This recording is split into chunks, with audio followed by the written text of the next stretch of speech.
Hello hi welcome नमस्ते। मेरा नाम है ऋतिक और आज हम फिर से बात करने वाले हैं एक और इंटरेस्टिंग कंसेप्ट के ऊपर। तो ये वीडियो उन बच्चों के लिए मोस्ट इंपोर्टेंट होने वाली है जिनके पास सेमेस्टर 4 में सब्जेक्ट है इंटरमीडिएट मैक्रो इकोनॉमिक्स। ये सब्जेक्ट जो है सेमेस्टर 4 में भी है और सेमेस्टर 3 में भी है, तो जिनके पास ये सब्जेक्ट है उसके ऊपर काफी वीडियो काफी इंपोर्टेंट होने वाली है। और आज हम बात करेंगे लेसन नंबर 4 के एक और इंपोर्टेंट कंसेप्ट के ऊपर। और भाई इस कंप्लीट सीरीज के नोट्स बन चुके हैं। जिन बच्चों को नोट्स परचेज करने हैं वो इस नंबर पे जाए 9667836336 यहाँ पे व्हाट्सएप करके वो नोट्स ले सकते हैं। ठीक है, इस नंबर पे कॉल मत किया करो, अभी बस मुझे सिर्फ व्हाट्सएप पे कॉन्टेक्ट करके जो भी क्वेरी हो, कोई भी डाउट हो, किसी में कोई दिक्कत आ रही हो या फिर नोट्स चाहिए हो तो आप इस नंबर पे व्हाट्सएप करके नोट्स ले सकते हैं। आई बात समझ में? तो अब आते हैं आज एक कंसेप्ट के ऊपर। तो जो हमारा लेसन नंबर 4 था वो था इन्फ्लेशन एंड फिलिप्स कर्व के बारे में। तो इसका इंट्रो हमने लास्ट वीडियो में डिस्कस कर लिया था और अब हम बात करेंगे इन्फ्लेशन की थोड़ी सी डीप कंसेप्ट में। ठीक है, मतलब इन्फ्लेशन थोड़ा डीप में पढ़ेंगे आज हम। आई बात समझ में? और जो फिलिप्स कर्व के साथ इन्फ्लेशन का क्या रिलेशन होता है वो मैं करवाऊंगा नेक्स्ट वीडियो से। आई बात समझ में? तो शुरू करते हैं आज की वीडियो। और अगर वीडियो पसंद आए तो वीडियो को लाइक किए बिना मत जाना और चैनल को सब्सक्राइब भी कर देना ऐसी वीडियोस के लिए। अब आते हैं आज के कंसेप्ट पे। तो जो हमारा पहला कंसेप्ट है वो है मीनिंग ऑफ इन्फ्लेशन। इन्फ्लेशन का मतलब क्या होता है और हम सब जानते हैं इन्फ्लेशन का मतलब क्या होता है। इन्फ्लेशन का मतलब मैं सिर्फ दो वर्ड समझा सकता हूं। जब किसी भी इकोनॉमी में प्राइस लेवल गुड्स और सर्विसेज के बढ़ने शुरू हो जाए उसको हम क्या बोलते हैं? इन्फ्लेशन। या तो प्राइस लेवल बढ़ना शुरू हो जाए या फिर परचेजिंग पावर कम होना शुरू हो जाए, दोनों का मतलब एक ही होता है। क्योंकि जब भी प्राइस बढ़ता है यानी कि महंगाई आती है, इन्फ्लेशन आता है, तो लोगों की परचेजिंग पावर कम हो जाती है। आई बात समझ में? और ये दोनों किसकी वजह से होते हैं? इन्फ्लेशन की वजह से। ठीक है, देखो यहाँ पे क्या डेफिनेशन लिखी हुई है। Inflation refers to an increase in the overall level of prices. जब प्राइसेस लगातार बढ़ने शुरू हो जाए, The inflation rate refers to how quickly the overall price level is changing। और जो इन्फ्लेशन रेट होता है वो ये दिखाता है कि प्राइस लेवल किस रेट से चेंज हो रहा है। मतलब कई बार होता है ना इन्फ्लेशन काफी स्लोली मूड में आता है। ठीक है, वो हम पढ़ेंगे टाइप्स ऑफ इन्फ्लेशन में। कई बार बहुत तेजी से इन्फ्लेशन आना शुरू हो जाता है, तो उसको डिस्कस कर रहे हैं हम यहाँ पे। ठीक है, तो the inflation rate refers to how quickly overall price level is changing. कई बार प्राइस लेवल काफी तेजी से बढ़ने शुरू हो जाते हैं और कई बार काफी स्लोली बढ़ते हैं। तेजी से बढ़ने का मतलब क्या होता है कि इन्फ्लेशन काफी रैपिडली आ रहा है, और जब स्लो बढ़ रहा है इसका मतलब क्या है? वो तो बढ़ेंगे ही बढ़ेंगे स्लोली। तो ठीक है, तो उसको कोई चेंज कर भी नहीं सकता। लेकिन जब इन्फ्लेशन काफी हाई रेट पे आता है ना, वो दिक्कत देता है इकोनॉमी को बड़े लेवल पे। अब यहाँ पे समझते हैं रेट ऑफ इन्फ्लेशन का हम निकालेंगे कैसे, वो समझा रहा हूं आपको। देखो, रेट ऑफ इन्फ्लेशन निकालना बहुत ही ईजी होता है। वो क्या? देखो, पीटी माइनस में पीटी माइनस 1, इसको मैं ऐसे बोल सकता हूं कि करंट प्राइस लेवल माइनस में प्रीवियस प्राइस लेवल अपॉन में प्रीवियस प्राइस लेवल मल्टीप्लाई में 100। आप ऐसे कर सकते हो। ठीक है, दोबारा सुन लो। करंट प्राइस लेवल माइनस में प्रीवियस प्राइस लेवल अपॉन में प्रीवियस प्राइस लेवल और मल्टीप्लाई में 100। इसको एग्जांपल समझते हैं। सपोज करो कोई चीज पहले 100 रुपए की थी। ठीक है, कोई चीज पहले 100 रुपए की थी, अब उसका रेट बढ़ के हो गया है 120। मुझे निकालना है इन्फ्लेशन क्या है। ठीक है, मैं सिर्फ एक एग्जांपल ले रहा हूं। इन्फ्लेशन कितना आया? तो इन्फ्लेशन देखो, चेंज कितने का आया? 20 रुपए का, तो 20 रुपए ऊपर आएगा, कोई दिक्कत नहीं है। और 20 कैसे निकाला? वही देखो यहाँ पे क्या लिखा हुआ है। ठीक है, करंट प्राइस लेवल माइनस में प्रीवियस प्राइस लेवल, यानी कि अब जो प्राइस लेवल है उसमें से माइनस कर दो तो पिछले वाला प्राइस लेवल था, तो 20 आ गया। ठीक है, और अपॉन में क्या आएगा? पिछले वाला प्राइस लेवल यानी कि 100, क्योंकि चेंज तो 100 के हिसाब से आया ना। और मल्टीप्लाई में क्या आएगा? 100। और ये 100 किस चीज के लिए? सिर्फ परसेंटेज के लिए कि किस रेट से चेंज आ रहा है। अभी 100 से 100 कट गया, 20% का चेंज आ गया, बस सवाल खत्म। 20% का चेंज हो गया, कोई दिक्कत नहीं होगी यहां तक। आई बात समझ में? तो इस तरीके से हमने क्वेश्चन सोल्व कर दिया। अब अगर देखो यहाँ पे क्या लिखा हुआ है, टाइप्स ऑफ इन्फ्लेशन। हमें पढ़ना है इन्फ्लेशन के टाइप्स कितने होते हैं, यानी कि कौन कौन से टाइप्स हैं इन्फ्लेशन के, अब वो समझते हैं। ठीक है, तो इन्फ्लेशन टाइप्स में क्या पढ़ा जाता है? Open inflation. ओपन इन्फ्लेशन का मतलब क्या होता है कि देखो, दो तरह की मार्केट इकोनॉमी होती है। एक होती है free market economy. Free market economy में मतलब क्या होता है? जहां पे डिमांड और सप्लाई दो चीज मिलके, यानी कि मार्केट फोर्सेस के आधार छोड़ देते हैं कि वो प्राइस को डिटरमाइन करें। और मार्केट फोर्स में क्या आता है? डिमांड और सप्लाई, और दोनों मिलकर क्या करते हैं? प्राइस को डिटरमाइन करते हैं कि क्या प्राइस होना चाहिए और उस प्राइस पे कितनी क्वांटिटी सप्लाई होनी चाहिए। इसे यहां पर देखो, in free market economy price rise unrestrainedly as a result of supply demand imbalances. किसकी वजह से? सप्लाई और डिमांड के इम्बैलेंसेस की वजह से। कई बार सप्लाई ज्यादा हो गई, डिमांड कम है तो प्राइस गिर जाते हैं। कई बार डिमांड बहुत ज्यादा है, सप्लाई बहुत कम है तो प्राइस बढ़ जाते हैं। तो इसको बोलते हैं द मार्केट फोर्सेस रेट को डिफाइन करे, प्राइस को डिटरमाइन करे और क्वांटिटी को भी डिटरमाइन करे। अब आ जाते हैं दूसरे टाइप में। दूसरा आता है हमारा सप्रेस्ड इन्फ्लेशन। ये सप्रेस्ड इन्फ्लेशन का मतलब क्या होता है, इसको समझना बहुत जरूरी है। इसको मतलब होता है कि महंगाई को दबा देना। महंगाई को दबा देने का मतलब क्या होता है? देखो, इकोनॉमी तीन तरह की होती है। एक होता है फ्री इकोनॉमी, जिसको मार्केट इकोनॉमी बोलते हैं। एक होता है हमारा कैपिटलिस्टिक इकोनॉमी, ठीक है, मार्केट फ्री इकोनॉमी तो आ गई, जिसमें सारी चीजें कौन करता है, हमारा डिमांड और सप्लाई डिटरमाइन करता है। आई बात समझ में। फिर एक आता है हमारा मिक्स्ड इकोनॉमी, ठीक है। मिक्स्ड इकोनॉमी में गवर्नमेंट और प्राइवेट सेक्टर दोनों मिलकर क्या लेते हैं, फैसले लेते हैं। और मार्केट इकोनॉमी को हम प्राइवेट इकोनॉमी बोलते हैं, क्योंकि यहाँ पे सारा काम प्राइवेट सेक्टर संभाल रहा होता है, ठीक है। और फिर एक आता है हमारा पूरा सोशलिस्टिक इकोनॉमी, इसको हम बोलते हैं गवर्नमेंट जब इकोनॉमी को रन कर रही होती है। तो सुप्रेस्ड इकोनॉमी का मतलब क्या, सुप्रेस्ड इन्फ्लेशन का मतलब क्या होता है, जब इन्फ्लेशन को दबाया जाए। अब ऐसा कब होगा वो समझते हैं। इन्फ्लेशन को कब दबाया जाएगा, जब किसी भी गवर्नमेंट को लग रहा है कि इकोनॉमी में इन्फ्लेशन बहुत ज्यादा है, और इतना ज्यादा है कि जो नॉर्मल लोग हैं, कि जो पुअर्स पीपल हैं, ठीक है, वो सर्वाइव ही नहीं कर पाएंगे। तो वो करते क्या है, वो गवर्नमेंट जो ना अपने हिसाब से प्राइस सेट करती है, ठीक है। यानी कि अब गवर्नमेंट प्ले करती है वेलफेयर करने का रोल, ठीक है, कि हम करेंगे सामाजिक कल्याण और लोगों को हर एक चीज जो उन्हें काफी महंगी लग रही है सस्ते में प्रोवाइड करेंगे। वो अलग बात है, उसकी क्वालिटी काफी गिर जाती है, लेकिन वो प्रोवाइड करने की पूरी कोशिश करते हैं। आई बस में उसको क्या बोलते हैं, सुप्रेस्ड इन्फ्लेशन। कि इन्फ्लेशन है तो बहुत ज्यादा, लेकिन गवर्नमेंट ने अपना रोल प्ले किया, बीच में आई, ठीक है, और क्या किया, चीजों को सस्ता कर दिया। फॉर एग्जांपल, आपको एग्जांपल देता हूं, आप सबने तो सुना होगा बीपीएल, बिलो पॉवर्टी लाइन।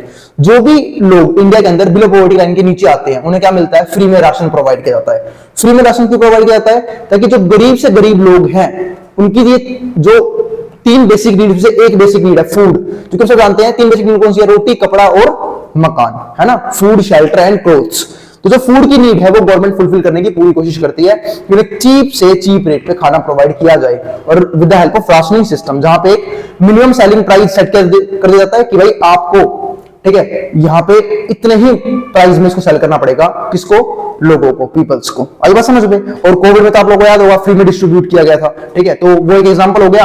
और ऐसा क्यों करते हैं, क्योंकि देखो, ताकि चीजों की ब्लैक मार्केटिंग ना हो। क्योंकि जब भी हम कोई चीज प्राइवेट सेक्टर के हाथ में छोड़ देते हैं, फिर कोई भी चीज अगर प्राइवेट सेक्टर अपने दम पे सेल कर रहा होता है, तो वो करता है क्या, चीजों को स्टॉक कर लेता है। स्टॉक करने की वजह से उस चीज की डिमांड बढ़ जाती है, डिमांड बढ़ती क्या करता है, वो प्राइस बढ़ा देता है, और फिर इसे बोलते हैं एक तरह से ब्लैक मार्केटिंग करना।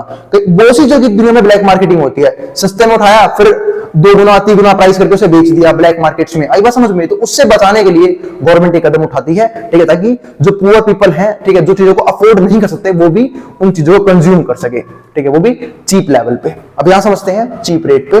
तो सुप्रेस्ड इन्फ्लेशन, तो इन अ मैनेज्ड इकोनॉमी, जब भी कोई इकोनॉमी मैनेज्ड इकोनॉमी होती है, जिसे गवर्नमेंट खुद मैनेज करती है, कोटेड और managed price are not allowed to be influenced. तो जो कोटेड, ठीक है, और मैनेज प्राइस है, यानी कि एक बार जो गवर्नमेंट ने प्राइस सेट कर दिया, उसको कोई भी इन्फ्लुएंस नहीं कर सकता, चाहे वो डिमांड कितनी हो रही हो, चाहे सप्लाई कितनी हो रही हो, उस प्राइस को कोई भी इन्फ्लुएंस नहीं कर सकता। तो quoted and managed price are not allowed to be influenced by the upward pressure on prices. किसी भी तरह के अपवर्ड प्रेशर से उसमें प्राइस में कोई भी चेंज नहीं आता। However inflation also manifest in different ways, ठीक है। तो यहां पे जो इन्फ्लेशन का जो रोल है ना, वो ऑलमोस्ट गवर्नमेंट खत्म कर देती है, कि इन्फ्लेशन का फर्क लोगों पे नहीं पड़ना चाहिए, खासकर बेसिक नीड्स को लेके। अब आते हैं आगे, इसके बारे में पढ़ने हैं 3 टाइप के इन्फ्लेशन, और जो यहां से आपको काफी इंपॉर्टेंट बातें समझाई जाएंगी, क्योंकि यहां पे मैं सिर्फ इन्फ्लेशन, हमने रेट ऑफ इन्फ्लेशन डिस्कस किया, और फिर टाइप्स ऑफ इन्फ्लेशन को डिस्कस करके इस टॉपिक को खत्म कर देंगे, यानी कि इन्फ्लेशन हमारा खत्म हो जाएगा। फिर हम सिर्फ समझेंगे रिलेशन क्या होता है इन्फ्लेशन में और फिलिप्स कर्व में, और क्या क्या इफेक्ट पड़ते हैं इन चीजों से, वो हम समझेंगे आने वाली वीडियोस में। अब यहां देखो पहले क्या लिखा हुआ है 3 टाइप्स के इन्फ्लेशन में। एक होता है क्रीपिंग इन्फ्लेशन। क्रीपिंग इन्फ्लेशन का मतलब क्या है, मैंने अभी आपको थोड़ी देर पहले बताया था कि इन्फ्लेशन जो है ना, वो कोई भी रोक नहीं सकता। एक पर्टिकुलर रेट से 2%, 3%, 4% से इन्फ्लेशन आएगा ही आएगा, है ना। हो सकता है कि साल कांस्टेंट रह जाए प्राइसेस, पर ज्यादातर अगर लॉन्ग टर्म में देखा जाए तो एवरेजली 2 या 3% से इन्फ्लेशन आता ही आता है। आई बात समझ में। और ऐसा होने की वजह से इसको हम क्या बोलते हैं, क्रीपिंग इन्फ्लेशन। क्रीपिंग इन्फ्लेशन, देखो वहां पे क्या लिखा हुआ है, prices rise gradually by 2% to 3% annually. जब प्राइसेस जो है 2 या फिर 3% से अगर राइज करते हो annually, this is known as creeping inflation. इसको हम क्या बोलते हैं, क्रीपिंग इन्फ्लेशन बोलते हैं। It is typically regarded as advantageous for an expanding economy. पर यह फायदेमंद होता है, इतना इन्फ्लेशन चलता है और इतना फायदेमंद होता है। अब ऐसा क्या होता है, मैं आपको समझाता हूं ऐसा फायदेमंद क्यों होता है। देखो, जब प्रोड्यूसर के पॉइंट ऑफ व्यू सोचोगे आप, तो 2 या 3% से चीजों के रेट ऊपर बढ़ रहे हैं, यानी कि जो प्रोड्यूसर्स है वो रेट को बढ़ा रहे हैं 2 या 3% से। तो प्रोड्यूसर जो है वो क्या सोचता है कि जब चीजों के रेट महंगे हो जाएंगे तब मैं ज्यादा प्रोडक्ट बनाऊंगा, ताकि मुझे क्या मिले, मैक्सिमम प्रॉफिट मिले, ठीक है। तो इस तरीके से क्या होगा, इकोनॉमी में ग्रोथ होती है। क्योंकि इकोनॉमी में ग्रोथ का मतलब क्या होता है, आउटपुट लेवल क्या है, जितना ज्यादा आउटपुट लेवल होगा उतना ज्यादा इकोनॉमी ग्रोथ करेगी। आई बात समझ में? क्योंकि आउटपुट लेवल ज्यादा होने का मतलब क्या है कि डिमांड ज्यादा है, तभी तो वही बना रहे हैं प्रोडक्ट वो। तो एक सिंपल सी बात है, जब प्राइस राइज करते हैं तो प्रोड्यूसर सोचता है कि क्यों ना मैं और फालतू प्रोडक्ट बनाऊं, क्योंकि चीज महंगी हो चुकी है तो मेरे को और फालतू प्रॉफिट मिलेगा। जिस तरीके से इकोनॉमी क्या होती है, ग्रो करती है। जैसे यहाँ पे क्या लिखा हुआ है, ठीक है, it is typically regarded as advantageous for an expanding economy. कोई भी इकोनॉमी अगर एक्सपेंड कर रही है तो उसके लिए क्या है, बहुत ज्यादा फायदेमंद होता है ये, ठीक है। Mild price increase encourage businesses, तो जो माइल्ड प्राइस जो इंक्रीज करते हैं ना, वो बिजनेस को क्या करते हैं, एनकरेज करते हैं, ताकि वो और ज्यादा प्रोडक्ट या फिर और ज्यादा सर्विसेज जनरेट करें।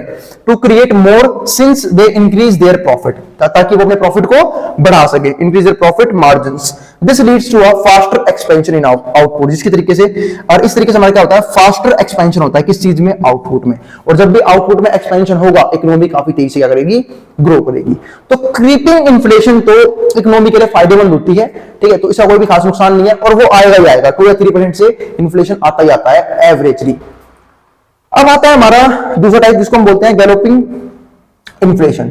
अब आता है ये क्या होता है, जब प्राइसेस डबल हो जाए एक ही बार में, ट्रिपल हो जाए, इसको हम बोलते हैं गैलोपिंग इन्फ्लेशन, ठीक है, गैलोपिंग इन्फ्लेशन। जैसे यहां पर क्या लिखा हुआ है, प्राइसेस इंक्रीज एट डबल और ट्रिपल डिजिट्स रेट्स एनुअली, मतलब 20% से बढ़ गया, 30% से बढ़ गया, ठीक है, 50% से बढ़ गया, इसको हम क्या बोलते हैं, गैलोपिंग इन्फ्लेशन की। अब तो इन्फ्लेशन काफी तेजी से भाग रहा है।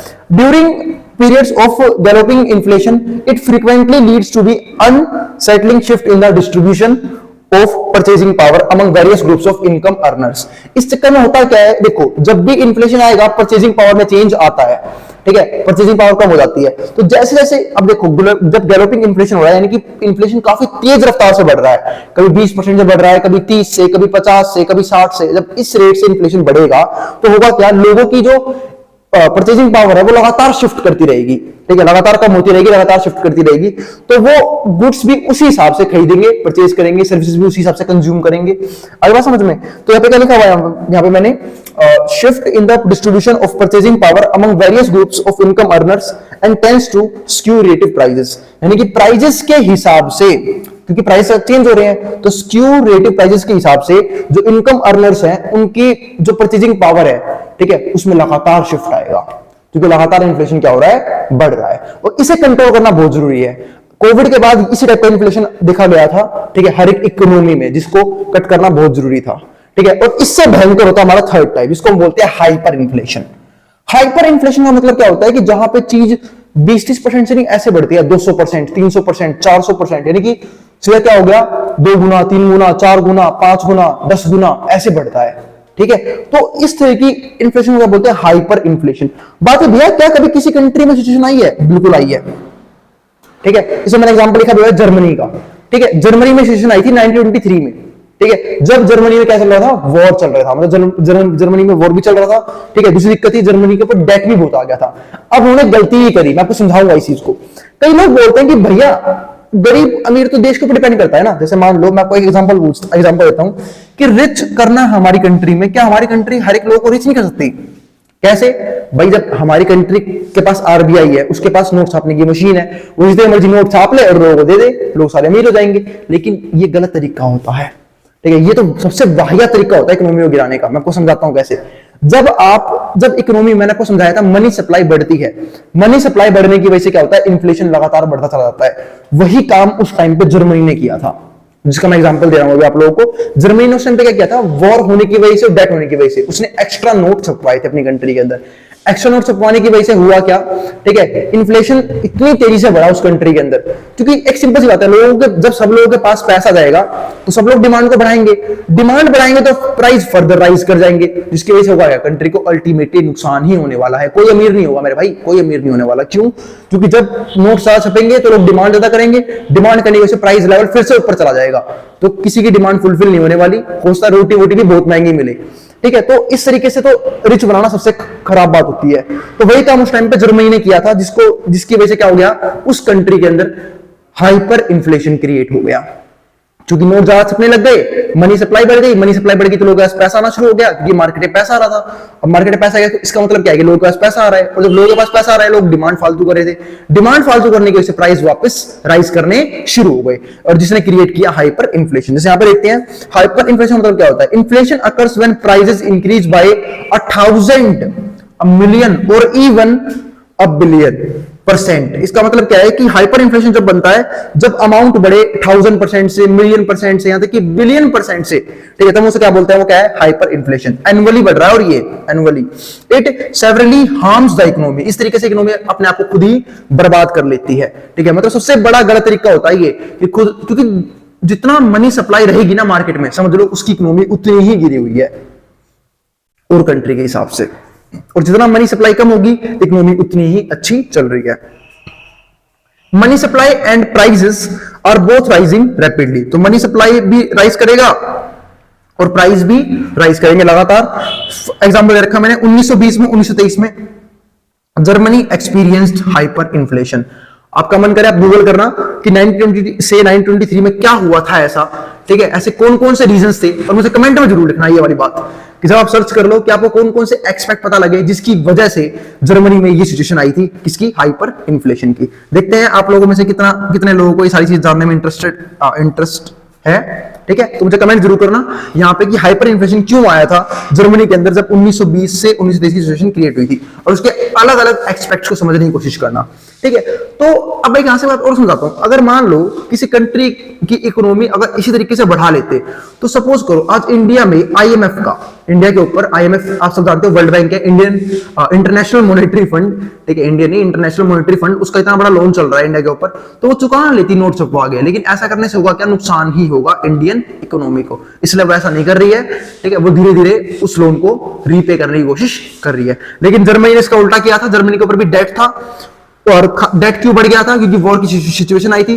और जब भी किसी भी कंट्री में वॉर की सिचुएशन आती है तो उस कंट्री में देखा है, क्या देखा है, कि लगातार प्राइसेस राइज करते चलते हैं और इकोनॉमी काफी डाउन हो जाती है, डाउनफॉल आता है इकोनॉमी के अंदर। आई बात समझ में, जिसकी वजह से काफी नुकसान झेलना पड़ा था जर्मनी को, ठीक है, और इन्फ्लेशन भी आया था। तो ध्यान रखना इस हाइपर इन्फ्लेशन का मतलब क्या है यहाँ पे और क्यों आया था। तो इस कंट्री ने यानी कि जर्मनी ने यही किया था, उसने नोट छापने शुरू कर दिए ताकि वो लोगों को पैसा प्रोवाइड कर सके, डेट को रीपे कर सके। लेकिन उसका उल्टा नुकसान हुआ कि इस कंट्री, ये जो कंट्री है वो हाइपर इन्फ्लेशन के अंदर चली गई। तो ये थे हमारे इन्फ्लेशन और टाइप्स ऑफ इन्फ्लेशन के बारे में कुछ इंपॉर्टेंट बातें, और उम्मीद है आपको ये वीडियो क्लियर होगी। फिर भी किसी भी टॉपिक, किसी भी कंसेप्ट में कोई भी डाउट रह जाए, आप नीचे कमेंट बॉक्स में कमेंट कर सकते हैं, मैं उस क्वेरी को रिजोल्व करने की पूरी कोशिश करूंगा। मिलते हैं फिर अगली वीडियो में, जहां पे हम बात करेंगे कि फिलिप्स कर्व और इन्फ्लेशन के बीच में क्या रिलेशन होता है। अब जिसको जो उतारना उतार सकता है, मैं बोर्ड के सामने से।